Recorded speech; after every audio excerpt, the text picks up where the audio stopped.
Olá, amigos ouvintes do Caminhos de Fé. Que alegria estarmos juntos mais uma vez.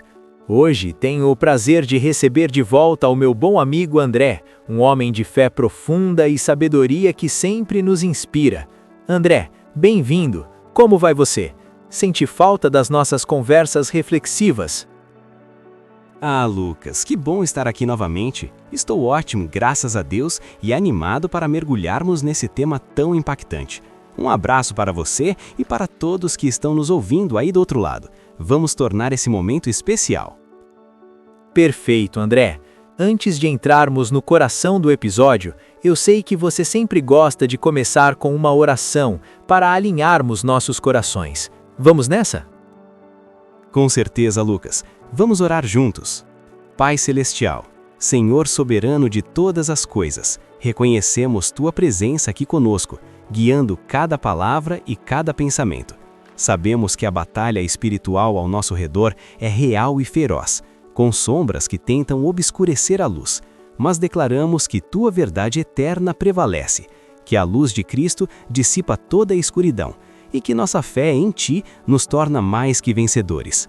Pedimos, ó Deus, Tua proteção sobre nós, discernimento para separar o joio do trigo, sabedoria para navegar pelos caminhos da vida e paz que excede todo o entendimento para acalmar nossas almas agitadas. Intercedemos agora pelos nossos ouvintes, Senhor, por aqueles que enfrentam lutas diárias, sejam elas financeiras, emocionais ou relacionais, por quem carrega dúvidas que pesam no coração, questionando o Teu amor ou o propósito da vida, por quem lida com medos que paralisam, como o medo do amanhã ou da rejeição, por suas famílias, pedindo unidade, cura e proteção contra as armadilhas do inimigo, e por seus caminhos, que sejam iluminados pela Tua palavra, guiados pelo Teu Espírito. Convidamos cada um deles a abrir o coração agora, Senhor, para receber a mensagem que preparaste, removendo barreiras e plantando sementes de transformação. Tudo isso entregamos em Tuas mãos, no nome poderoso de Jesus. Amém. Amém. Que oração tocante, André. Sabe, momentos como esse nos lembram o quanto é importante nos conectarmos assim. E para quem está nos ouvindo pela primeira vez ou quer acompanhar mais episódios como esse, aproveite e se inscreva no canal agora, dê um like se o conteúdo te tocar e compartilhe com um amigo que precisa ouvir isso. Pode fazer a diferença na vida de alguém. Exato, Lucas. Compartilhar é uma forma de semear a palavra, né? Vamos ao tema de hoje. Sim, vamos mergulhar. O episódio de hoje é sobre Esta geração será condenada, o chamado ao arrependimento diante de quem é maior, baseado nas palavras de Jesus em Mateus 12, 41, 42. André, para começar, pode nos situar no contexto desse ensino? Por que Jesus diz algo tão forte como isso? Claro, Lucas. Esse texto eu tenho ele na mente e ele está fresco na minha mente. Ele está em Mateus 12, 41 a 42. Eu vou citar só um trecho do texto para a gente começar. Os homens de Nínive ressuscitarão no juízo com esta geração e a condenarão, porque se arrependeram com a pregação de Jonas. E eis aqui quem é maior do que Jonas. A rainha do sul se levantará no juízo com esta geração e a condenará, porque veio dos confins da terra para ouvir a sabedoria de Salomão. E eis aqui quem é maior do que Salomão. Jesus está falando aqui para uma audiência específica, líderes religiosos, fariseus, escribas e o povo de Israel em geral. Eles conheciam a lei de Moisés de cor, viam milagres acontecendo bem na frente deles, curas, demônios sendo expulsos, multiplicação de pães. Mas em vez de se renderem, eles exigiam mais sinais, mais provas. Não era falta de evidência, Lucas, era uma resistência interior, uma dureza de coração que os impedia de reconhecer o Messias. Jesus expõe isso. O problema não é a ausência de luz, mas a recusa em andar nela. E isso nos conecta diretamente aos dias de hoje. Vivemos em uma era de abundância espiritual. Bíblias em apps, podcasts como o nosso, cultos online, estudos bíblicos ao alcance de um clique. Mas quantos de nós ouvem muito e mudam pouco? O princípio eterno aqui é quanto maior a luz recebida, maior a responsabilidade. Como em Lucas 12:48, a quem muito foi dado, muito será exigido. Jesus não está sendo duro por capricho, ele está chamando a realidade espiritual. Uau, isso já me faz refletir sobre minha própria vida. Agora, André, Jesus menciona Jonas e a cidade de Nínive. Pode nos contar mais sobre esse contraste? Com prazer. Jonas era um profeta relutante, né? Deus o envia a Nínive, uma cidade pagã, conhecida por sua violência e idolatria. Pense em uma metrópole como a Síria antiga, sem nenhuma tradição com o Deus de Israel. A mensagem de Jonas foi curta e direta. Ainda 40 dias e Nínive será destruída. Sem milagres, sem longos sermões, sem evidências visuais. E o que acontece? O povo crê, se arrepende, jejua, do rei ao mais humilde. Foi um arrependimento coletivo, genuíno, que mudou o rumo da cidade. Deus viu e poupou Nínive. O contraste é chocante. Nínive, sem herança espiritual, responde a uma pregação mínima. Enquanto isso, a geração de Jesus, com toda a herança profética, milagres e o próprio Filho de Deus entre eles, resiste.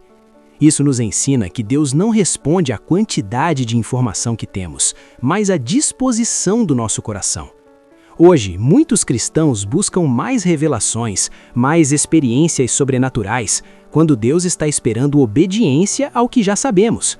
Arrependimento não é sobre saber mais, é sobre se render mais. Verdade, André. E Jesus diz que os homens de Nínive se levantarão no juízo contra aquela geração. O que isso significa de forma mais profunda? Essa declaração carrega um peso eterno.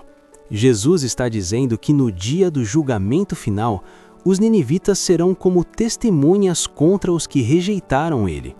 Não porque Nínive era moralmente superior, longe disso, mas porque eles responderam ao pouco que receberam. A condenação não vem da ignorância, mas da rejeição consciente. Aquela geração ouviu mais do que Jonas pregou, e viu mais do que Nínive viu. Curas, ressurreições, ensino com autoridade. Jesus fala isso com justiça, mas também com amor confrontador. Ele quer nos acordar antes que seja tarde. Nos dias atuais, a pergunta não é "você já ouviu falar de Jesus?", mas "o que você fez com o que ouviu?".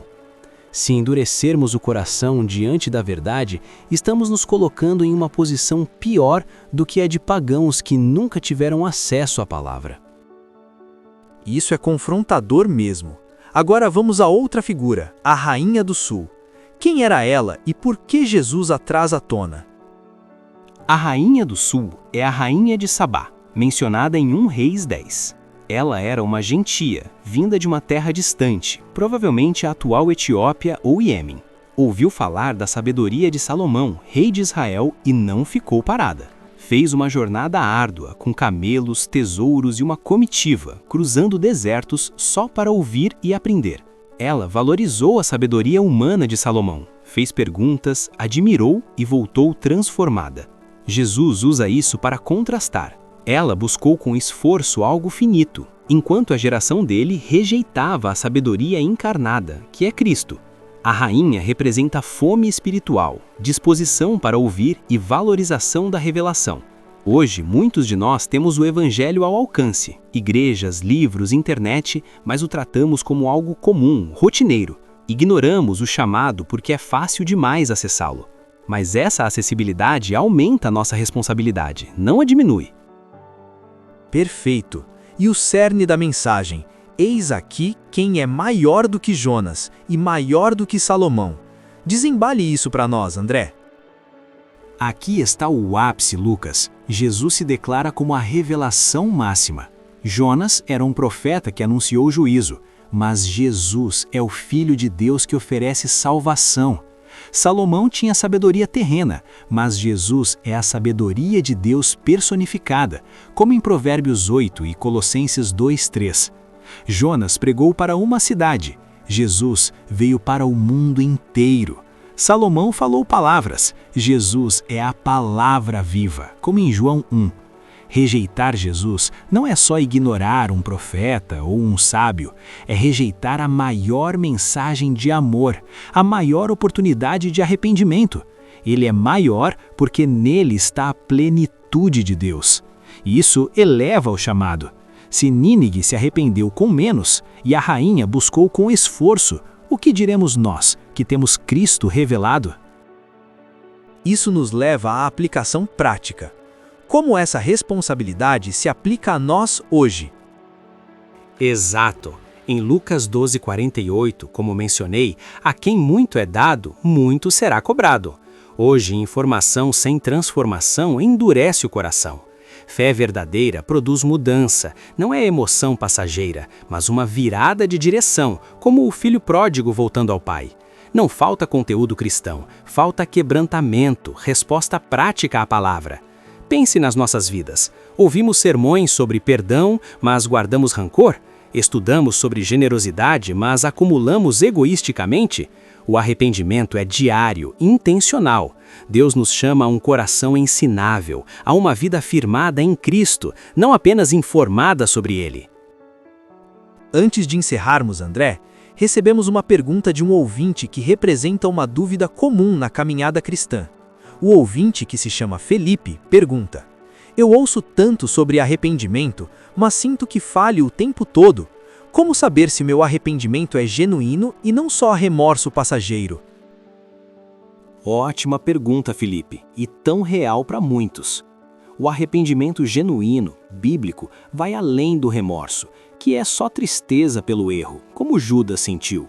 O verdadeiro arrependimento, como em 2 Coríntios 7:10, leva à salvação e produz frutos.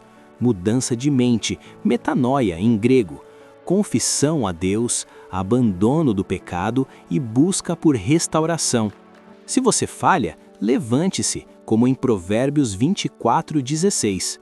O Espírito Santo convence, não condena. Ore por um coração quebrantado, como no Salmo 51, e veja as mudanças práticas na sua vida. Deus é fiel para perdoar e fortalecer. Que resposta encorajadora, André! Para fechar, amigos, Jesus ainda declara hoje: Eis aqui quem é maior do que Jonas. A pergunta não é se você ouviu, é se você se arrependeu, se respondeu, se sua vida foi transformada. Convido você a refletir. O que o Espírito está falando ao seu coração agora? Não adie, renda-se a Ele. Amém a isso. Obrigado, André, por essa conversa profunda. Ouvintes, se esse episódio te impactou, inscreva-se no canal para mais conteúdos assim. Curta e compartilhe com quem precisa ouvir. Até o próximo! Até breve e que Deus os abençoe.